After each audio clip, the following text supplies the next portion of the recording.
it's just me tonight. So this is going to be fairly quick.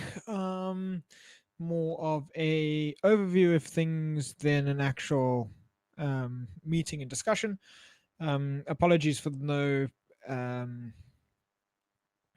video. I'm currently without power, so everything is dark. Right, I shall just share my screen of the agenda and we can go through that. We've got a couple things to go through, and we can start with that. Hey Rob. Oh, Just in time. cool.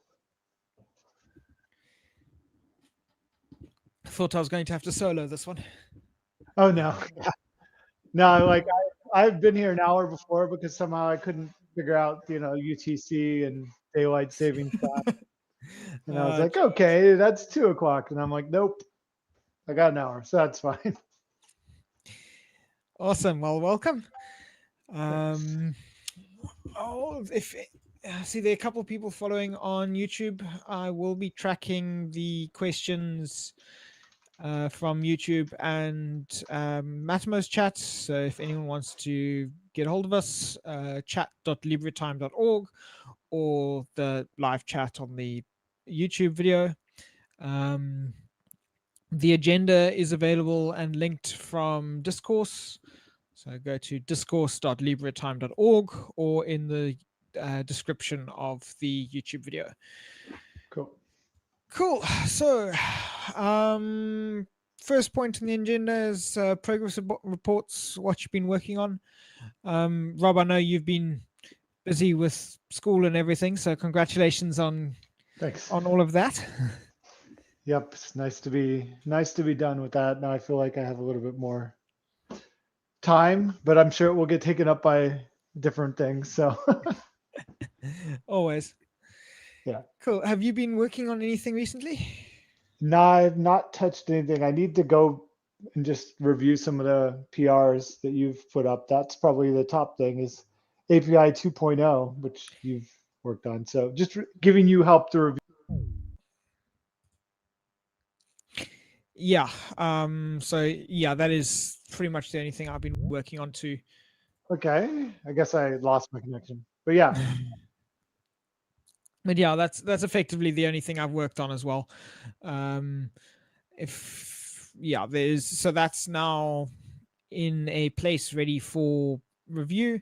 There should be a fair bit of documentation on the PR itself and in the code Okay. for how to review that and how to run it as for development locally. But that all Nice. should tie into Vagrant in our current setup. Okay. So all the membership things have basically been, yep. Okay. I see it. Yeah. Yeah. So all permissions as they currently stand are supported. So admins have full access. Program managers have access related to the schedule and media and shows and that Right. sort of thing. DJs have permissions related to their own stuff, and guests can view show related stuff, but not Okay. like the admin stuff. Nice. Yeah, I've managed to find a way to do that without so many if else statements that my head explodes. It's always that's always a success whenever you can manage to avoid just endless looping branches of logic. Yeah, exactly. The other things that kind of, I guess we're moving more onto issues and focuses on our radar. The other things that I've kind of been following and I want to get out the door are Ubuntu 20.04 support, Yeah. which is kind of blocked on the liquid soap bugs. And I don't know enough liquid soap to kind of work out what's going on there. Yeah. I mean, yeah, So I've not played around with it since I brought it up. I think Lucas said he might, but he think he's probably been busy doing other things. Yeah. So I think that's blocking on Lucas.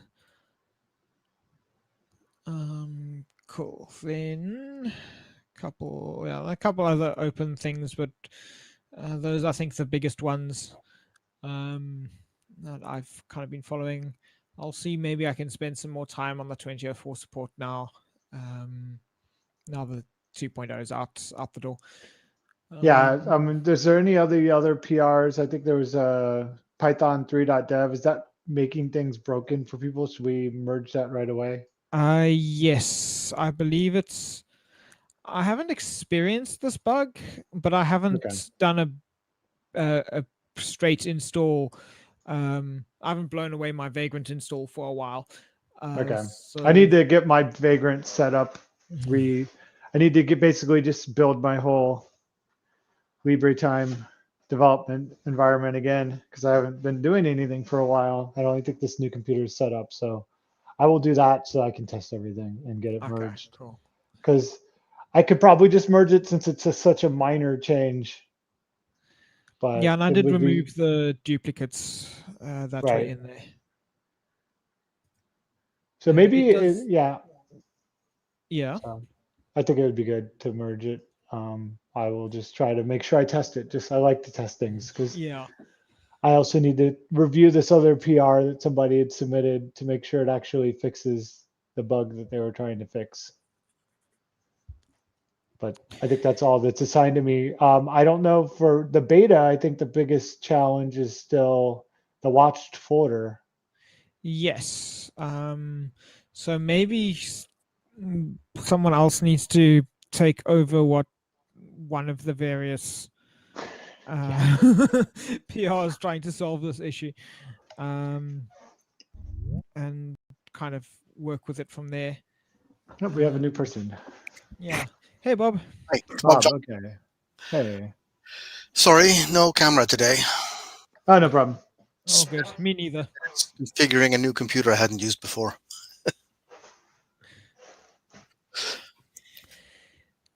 Cool. So yeah, that the we're just discussing the kind of the beta 3.0 beta stuff. The biggest thing is the watch folders at the moment, but we don't really have a solution for it. Maybe it's something that would work. Maybe it's something we could build out from the 2.0 API because we've got Yeah, direct maybe database access there. that might be. It would be. Yeah, that might be a good idea. I was. Create new entries in the media folder table, and then kind of use that and Could be. add Yeah, that files. might help. Is it, we still have an Adobe Flash thing sitting around too? I think Yeah, only there for one of was. the histories or whatever. Yeah, I think the history, the playout history and stuff has been fixed. Okay. Zach Then did where that. then where is this still? What do we still have? Okay, maybe we don't. Yeah, Maybe it we could was just it close was it pool actually. 1164 that Yeah, it looks like fixed the. that's fixed. So Yeah, I I guess think it may be some of the playout stuff. I think JPlayer still maybe has some stuff Yeah. that's not used and it automatically switches to HTML because I've seen that less of an issue, but it Mm. may be worth And I haven't. I mean, checking.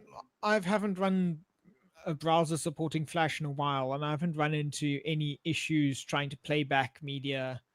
Okay, I haven't No, I tested think any site, but aside from that, I haven't run into any issues. I haven't seen any issues since Flash was deprecated. So I think what happens, we probably have there may still be something in there or may just automatically work. We could just because there was an issue occasionally where it would try to load Flash and then it would break. Yeah. Or you would have to give permissions and the HTML5 fallback wouldn't work. But everything I've seen recently seems to just go right to working. And it's mostly the microsite.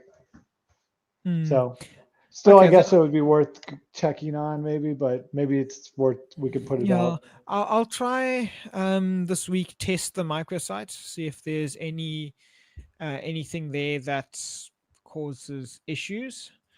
And if not, I'll just close the issue as fixed. Okay, that's sounds good. Yeah, so basically, I think the watch folder and then documenting. But yeah, the other thing was the Azura cast reaching out to us. That's something we could just talk about, but Yes, I'd forgotten about that. Yes, that's a that was good. kind of a big attempt to kind of see if there was any interest in collaborating more. Mm, Well, basically, it was a big ask because our playout UI and how I don't know. It would basically we'd have to code LibreTime's interface on top of AzuraCast. So it's not really I don't know that there's a way to merge the two per se, especially considering we're moving to a Python based system with API yeah, 2.0. So yeah. It's I'm not sure. I mean, it's look. I'd love to collaborate with them more, yeah, but yeah, I'm not quite sure how we could merge the code bases. no, I don't see. I mean, I think the best thing we could do is what I said, where we could try to create some kind of API compatibility at Mm, some point, or a layer of like aliases or whatnot, if that made sense. But that would only make sense if there was clients specifically using. I mean, yeah, they do have some nice features, but it's a totally different design from what I can tell, and I don't know how you would merge the two without knowing a lot more of their back end or their decisions. mm. So I think it yeah. would largely be a rewrite and just pulling the ideas across. Yeah, that's what I would think is pulling. Basically, you would have to know AzuraCast well enough to know how to add all the features. So it would require knowing Symfony, knowing all their stack, and then knowing their code base, which takes a long time to figure out a code base. Yeah. Unless even if you're the person who wrote it, sometimes it can take a while Yeah. to go back and figure out exactly. So I think he's just realizing that that AzuraCast is as a single dev is not necessarily always is the sustainability challenge is there. That's Mm. one thing that we've been able to kind of just through our community process is, people have joined and, we don't have the largest development team, but we're certainly not a single developer. Yeah. And it's fairly spread, which is nice. There's a Right. fair bit So of interest on the issue as well, which I find interesting. I think Um, I think that there's a lot of people that would like that idea because mm, I mean, I don't know. I think they do kind of fit in their own, like, they may have some things that would be beneficial, but I don't know.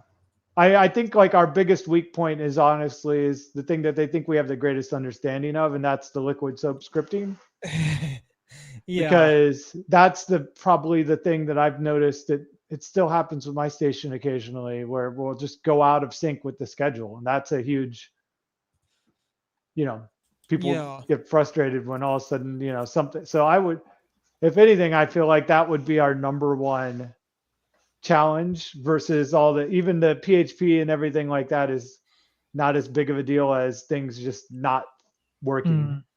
with the schedule. Yeah. Some odd things that I've seen that aren't necessarily the cause of liquid soap, but two programs appearing in the same time slot. So the schedule very nicely puts those side by side, but that shouldn't happen at all. Okay. Yeah. So you're talking And about in the calendar in the calendar, view. yes, and occasionally in the top header as well, where you see the current playing track and show, you'll see the wrong track scroll by very, very briefly because there's Yeah. something old in the schedule that still pops up, even though it isn't actually playing at the time. It Right. still shows up on the screen. It probably shows up in the API as well. So you have a now playing screen where Yeah. sometimes that is incorrect as well. Right.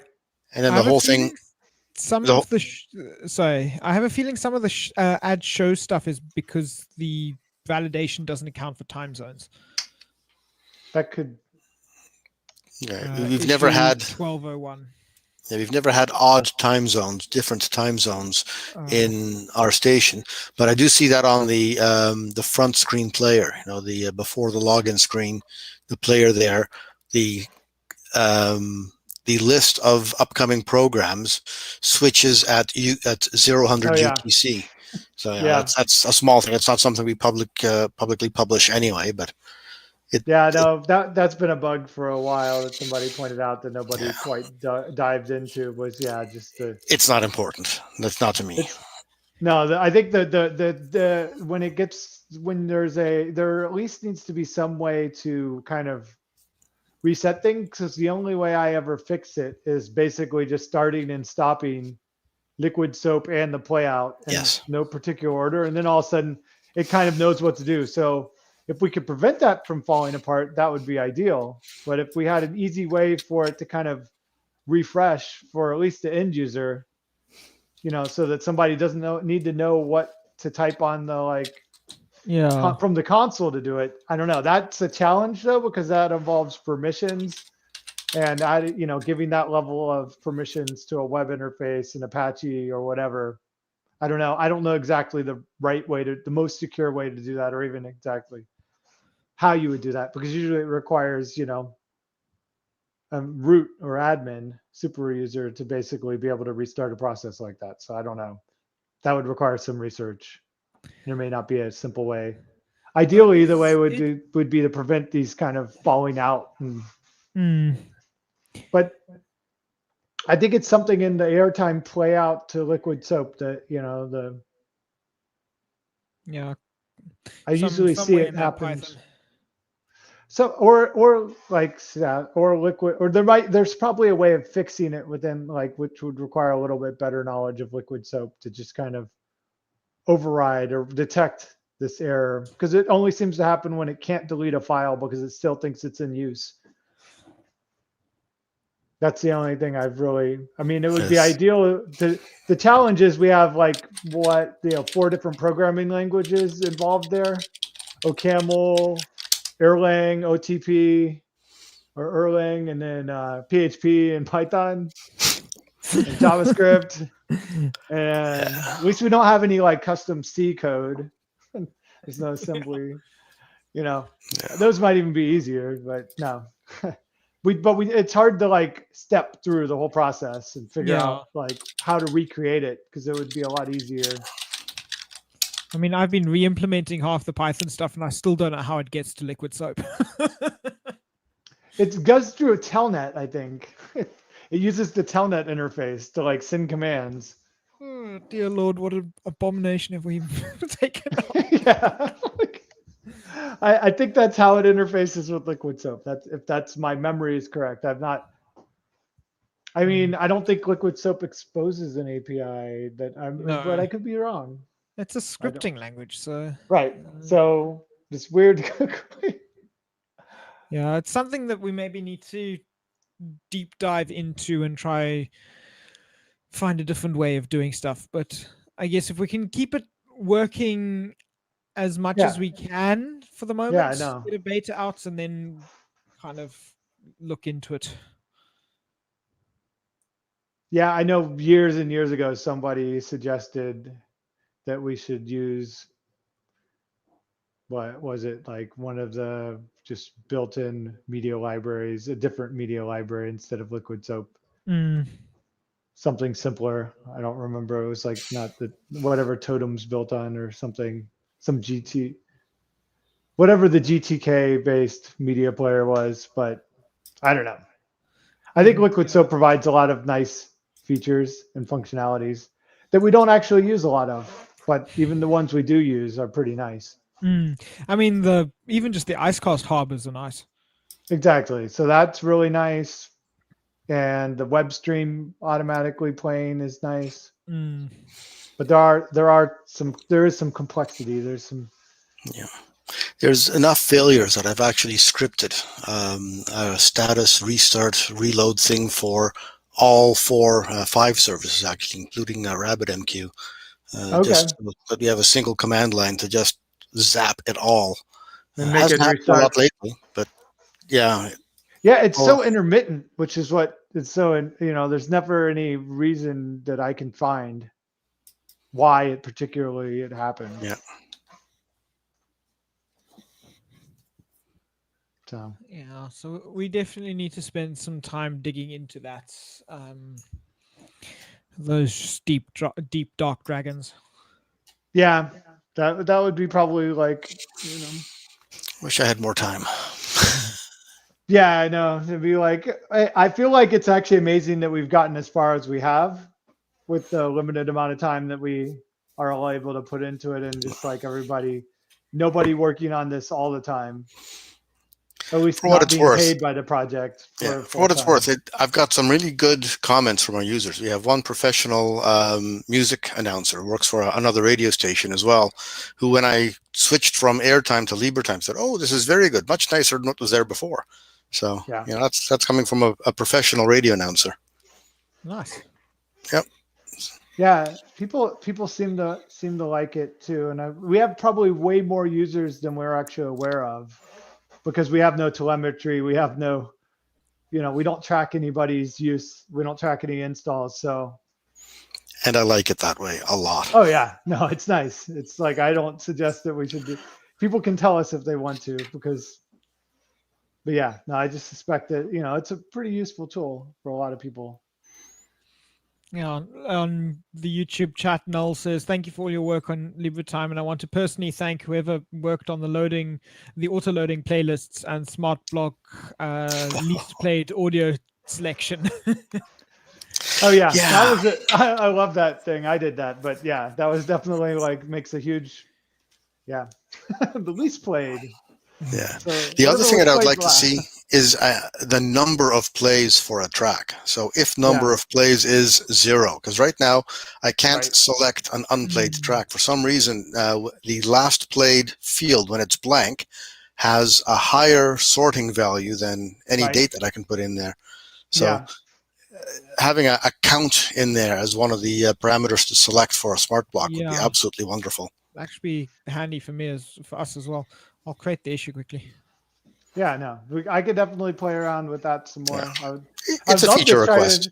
try to implement some of this stuff, checking out our API 2.0, because we are kind of constrained by the database, or figuring out what the next steps will be, because we're using Propel ORM. It got kind of, it was a challenge to get some of these things using a object relational manager interface in between. Again, this is not an urgent thing. This is another feature request. So yeah, get 3.0 out first. I've got to get my development server back online again. I've been swapping virtual drives, LVMs, and accidentally swapped out all the drives that had boot sectors on it. So the thing up and runs, but I can't get it started again if I have to restart. So. Oh yeah, that's no fun. Cool, issue created. Okay, I just want to go back to the 3.0 blockers. Rob, there's quite a bit of them. Look, I'm just looking at the project, the beta release blocker tracking board. In fact, I can put it up on Jitsi. There we go. Thank you. There's quite a few currently assigned to you. Are you working on those at the moment? No, I will unassign myself. Okay, cool. Because let then me just see. How do I unassign myself? Okay, well, I'll have a look through those in the coming week as well and see what I can work on. I'm just going to clear the assignees, because I'm not. No, I have not worked on any of that for a while. I think it was me being optimistic many months ago. And also, some of these are just documentation stuff that may even already have been kind of handled. We just haven't. So we should just go through a fresh set of eyes and see, especially. I think pretty much, provided we can get an upgrade path documented and the watch folders done, we can probably get a beta out. Yeah, definitely. I think everything the watch else. folder stuff is probably the most Yeah. challenging of them, and that will require somebody putting quite a bit of time in.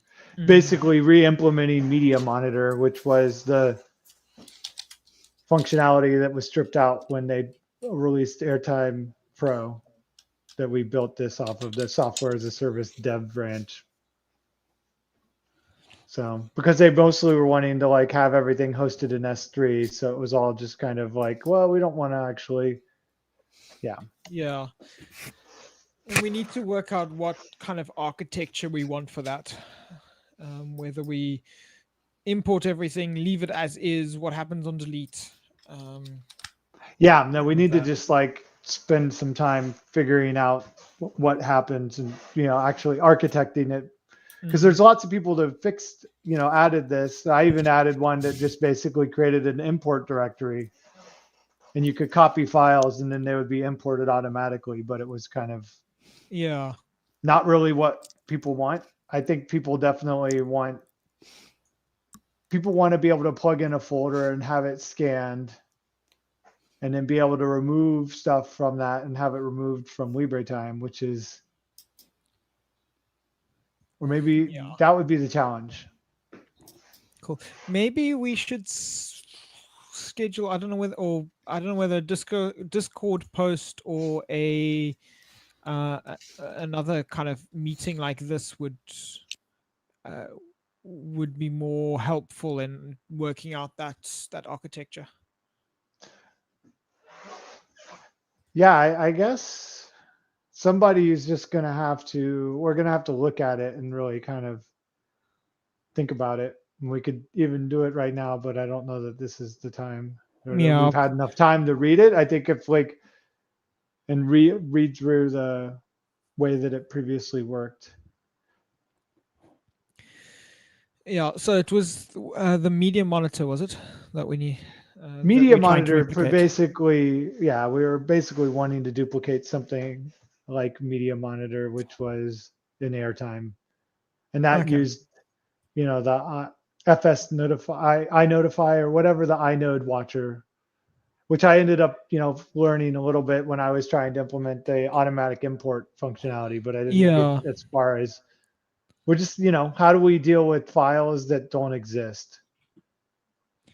And that's also something that we need to deal with. Maybe we do at the same time kind of deal with the other bug of how do we make, why do we delete all of our previous references to a file when we delete it from LibreTime? Because the last thing you'd want to do is have somebody delete a file on a hard drive and then it goes through. And so I think we need to decouple the file as it exists in the calendar from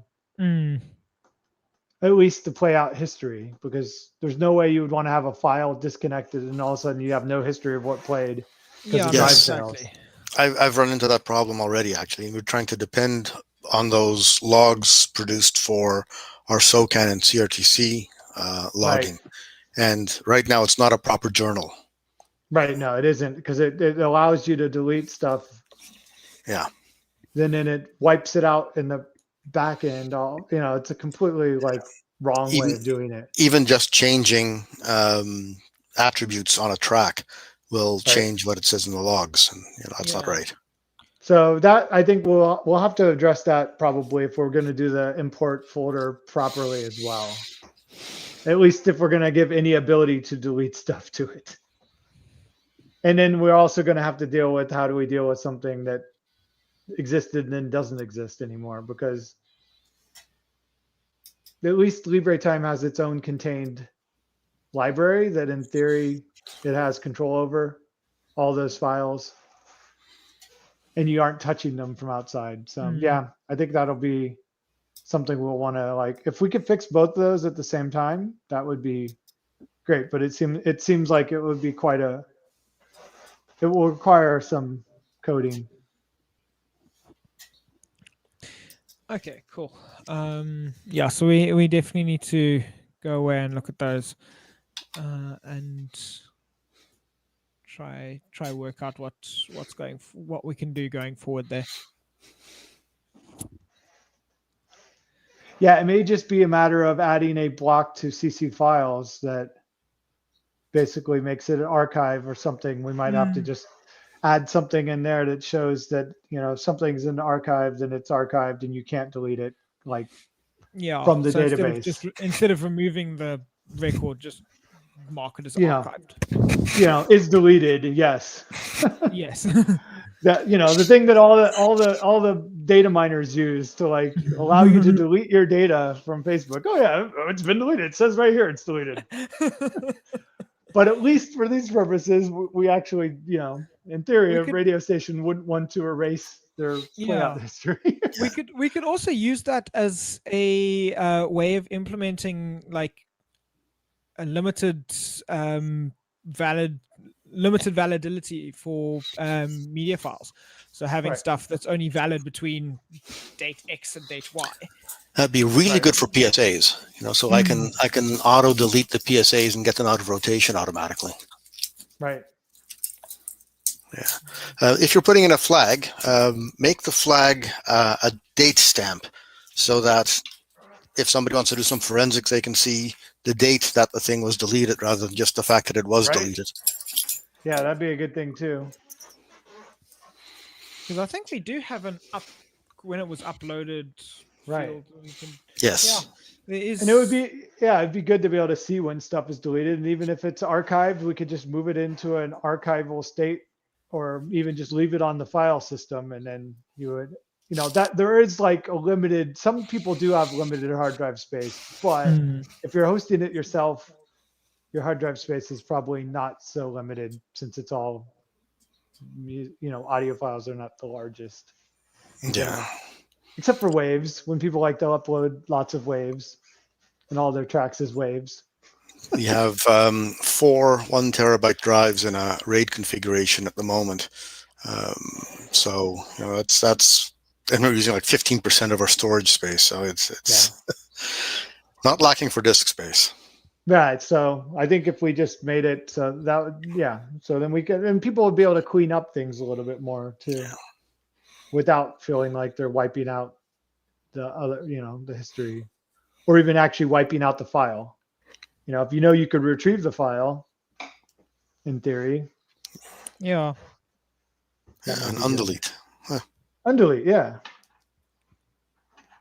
And then you may say, because that would also make sense, because you could just mark all the files. If a hard drive becomes disconnected, we could even keep track of if it's on a mount, possibly add that as another field. I don't know. Yeah, that's something I'd like to expose as well, is the actual drive location of a track. It used to exist in airtime. I could check the properties of a track and it would show me where it was located. But at this point, I have difficulty in finding where a particular track is. I can generally trace it down by doing some correlation between the upload name, the owner of the file, and cross-referencing that to user ID, and then searching through the file system for that folder. That is revealed in the database, but it isn't exposed. Maybe probably isn't exposed. Not anymore. No, airtime exposed it. LibreTime does not. So we could add that something, and we could also, keep track of different music DIRs, and then that way, if a music DIR is unavailable for some reason, like the hard drive fails, or it was somehow like a remote network, then all of a sudden all those files would just have to be marked as deleted, or maybe, I don't know. There's a lot of logic to work through in terms of figuring out the best way, but something that could make them unavailable. Maybe not even, maybe even it doesn't have to be a deleted. It could be accessible, inaccessible. Just that would hide them automatically from. Because you just don't want people scheduling stuff that isn't around. Right. Okay, then something. Yeah, it's definitely something we can look at. All nice to haves and feature enhancements, but nothing crucial. Yeah. Okay, Jula has a small comment on the watch feature. Having a copy of the file tree in database is probably the best option, with some kind of soft delete for missing files or similar pattern. This allows to keep stats, and it's more or less how subsonic airsonic works, which they've been helping with for a while. Oh, okay, cool. So a couple comments on the shows showing up at the same time in the calendar, having their stuff actually play at the same time too. Okay, I've heard reports of that. I haven't heard it myself. yeah, no, I've heard reports of that, but the worst thing was when I somehow didn't have support for Flax or something along those lines, and it tried to play, and then it just, yeah, sometimes it can fall apart really, really wonderfully Yeah. in a way that should never be allowed on. But I've also been listening to plenty of other small radio stations driving around and college radio stations and hear them knowing that they aren't using LibreTime just fail miserably as well. So it's not unique to LibreTime, the ability to fail and No. have dead air and weird noises. Cool. So the next item on the agenda is add items here. So if there is any other like particular item, agenda items that anyone would like to bring up, can chat. Nope. Otherwise, there is any other business later.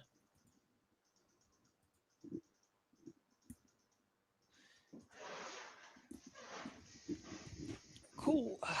Then next is a question answer showcase whatever session. A bit of a, sometimes it's a demo, sometimes it's questions. So if anyone in the chat.libretime.org or on YouTube have any questions, please by all means shout and we'll try and answer them. It may be just read the docs, but we will try answer. There was something that I would like to just demo or talk about. Okay. I haven't not completely finished yet, but essentially allows a Mumble session a live show running to LibreTime. So what I've done for College Station here that hasn't been able to get onto campus since the start of the pandemic. They've been doing scheduled shows effectively. But what we've done is created a Mumble Room that mimics Studio, where the presenters can get on. They've got an off-air room, sub-room for essentially being on mute. And in there, we've used Bottom Music, Bottom Music, which is a music playing bot essentially for Mumble that allows us to give them a website to manage or to play stuff from the LibreTime library. Nice. So that they can play music but have it only be what's from the library. And then I've written a essentially Mumble to Icecast client bot. Nice. That currently there's a few more things that I need to fix because it needs to mix. It doesn't mix together audio yet, so if multiple people are talking over each other, it falls over. Okay. But that should be done by the end of the week. And that then streams all the audio from the studio room out to Icecast. And so is that intended to be picked up with a web stream item on the calendar? No, so it uses the live shows. Okay. So it's like yes. Currently uses the master stream, but it could implement adding the username and password entered by someone in Mumble. Nice. I think that would be really useful. Yeah, so once it's working, I'll put a proper document together and post it on Discourse. I think we would have trouble with both our show hosts and their guests trying to get Mumble configured. Yeah. One of the things I really like is using Jitsi for web conferences. So I've been playing around with some of the command line parameters on Jitsi and then running that through an analog board to feed back into my computer and then upload it via BUT. So yeah, there's another. There is let me just find it here, Salsa. For the DebConf video team, we use Jitsi to stream all our conferences and stuff. And we have a script that does essentially FFmpeg streaming from a Jitsi live stream. I think Jitsi now supports this more natively, but it's a hack that effectively overrides FFmpeg, and you can use that to stream to something like Icecast or LibreTime or anything like that. I'll see if I can find the link. That'd be cool stuff to add in our documentation. Or it's also the script would be a cool thing to add if you will somehow link to it. If we don't include it directly in the code base, I don't know if it would be an add-on or if it would be something that would, go under Mumble. Current reference, I'll post it's an Ansible role that deploys Libre, essentially. Oh, cool. And then the actual file script is somewhere here. Chrome. That's on templates. Yeah, I know some people have used Open Broadcaster, but there is no good way to get OBS to Icecast that I'm aware of. It is and through that could be something. Yeah, writing to an FFmpeg right pipe is the way to do it at the moment. Windows actually has a module built into the current build of OBS that will do that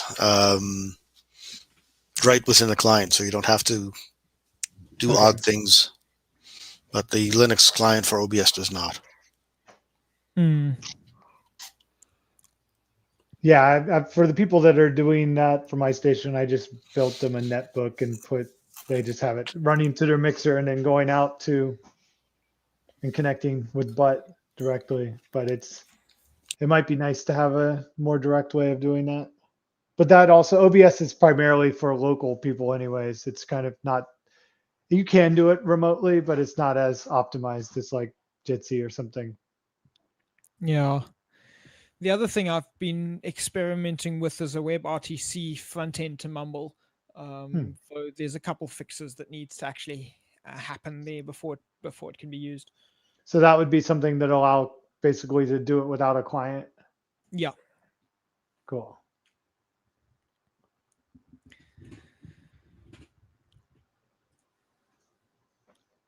Okay, I don't see any questions. Trey Applegate on the Mattermost chat says our old engineer has Mumble set up on our air chain and would love to know a better way of doing it. And when it comes to streaming, how can you connect to LibreTime when it's on an IPv6 internally? I don't quite understand the question there. If you've got an internal network, you can connect via the IP. It should be handled and managed by Apache at that point.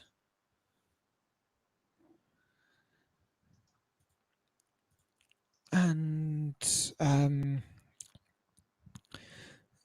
Gus says we've been talking with OBS about supports and integration on Open Collective Slack channel as well. More integration to Azuracast, but hey, if they can stream to Icecast quite nicely, we could use it. Yeah, totally.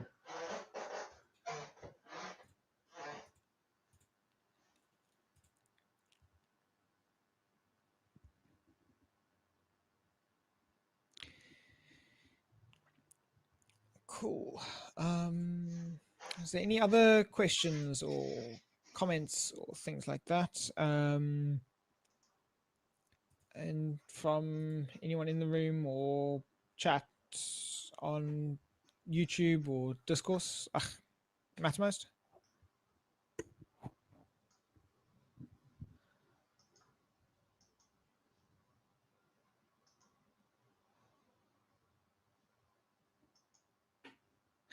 I see.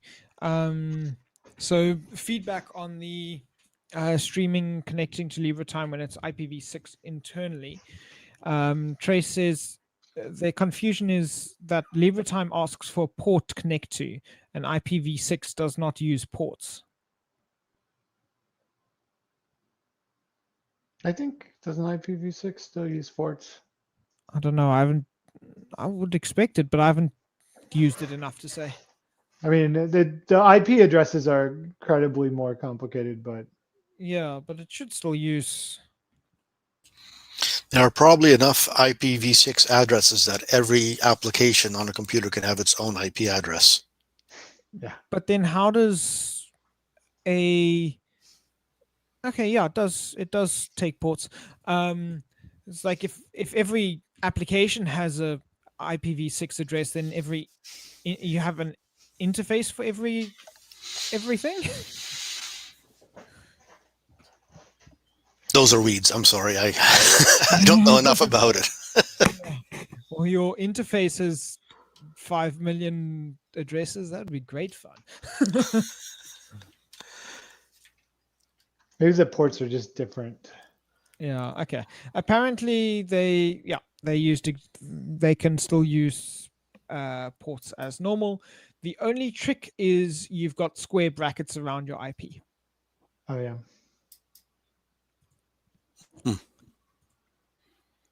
Cool. Then on to any other business. Anything else anyone wants to raise, talk about? I am monitoring chat and Mattermost. If anyone on there has got any comments.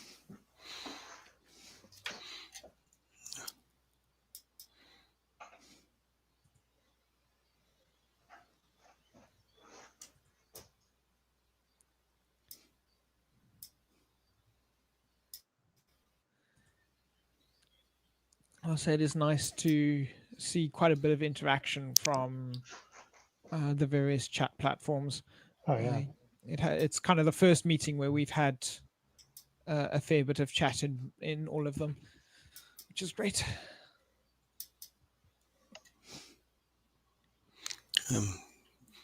Bopping back and forth between different chat apps as well, and I'm amazed at how well you can do that, Kyle.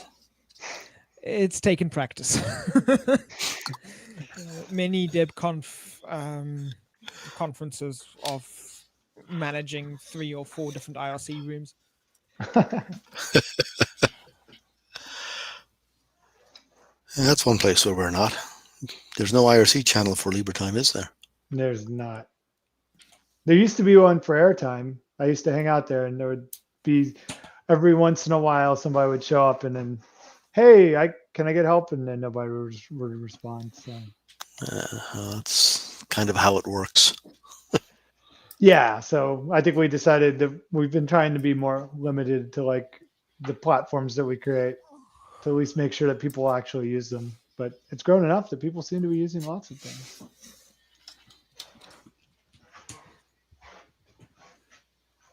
Yeah, I still find it mainly IRC mainly dead, except for in Debian.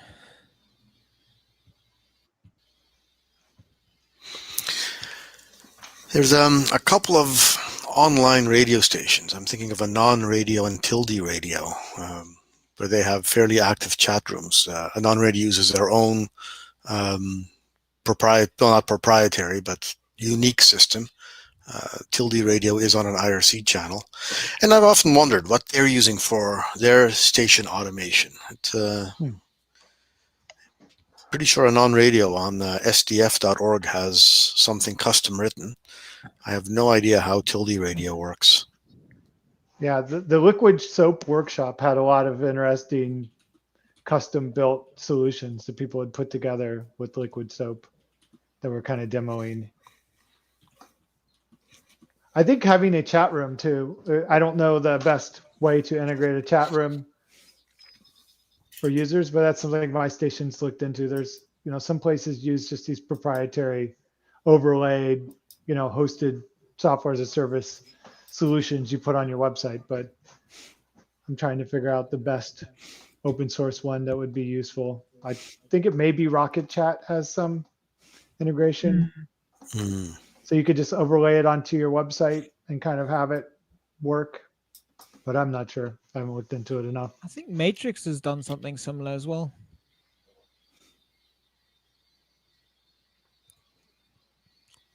Cool. Apparently Trey Applegate has a show that consistently schedules 2 shows at the same time. So I've asked for more details or logs or something. Yeah, something that'd be. If we could figure out what's happening, it would be way easier to fix these problems.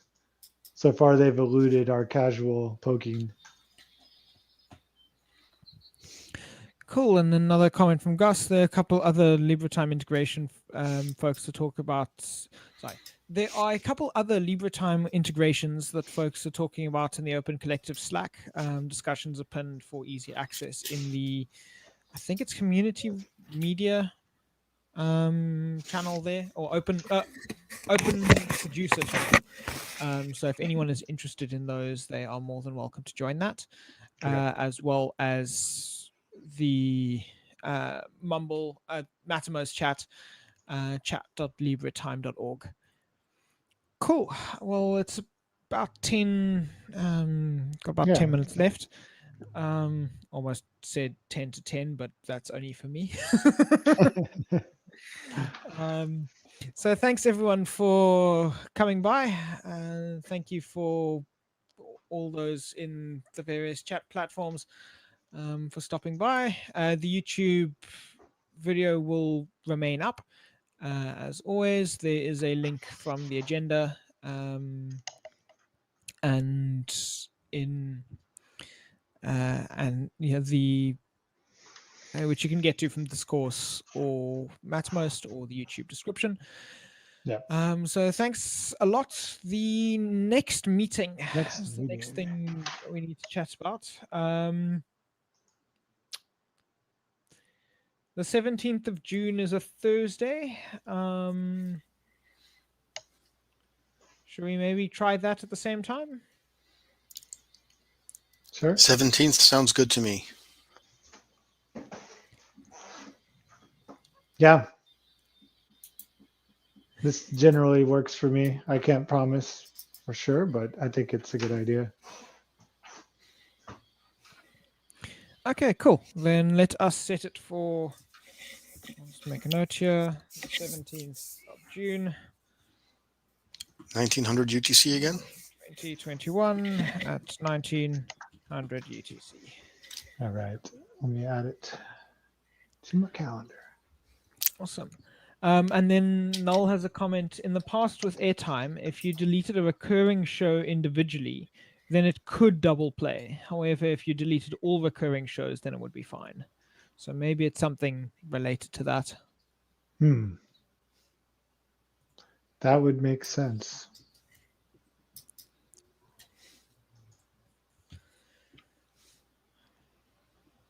And it could have something to do with that autoplay bug that kind of still autoplays that I need to look into.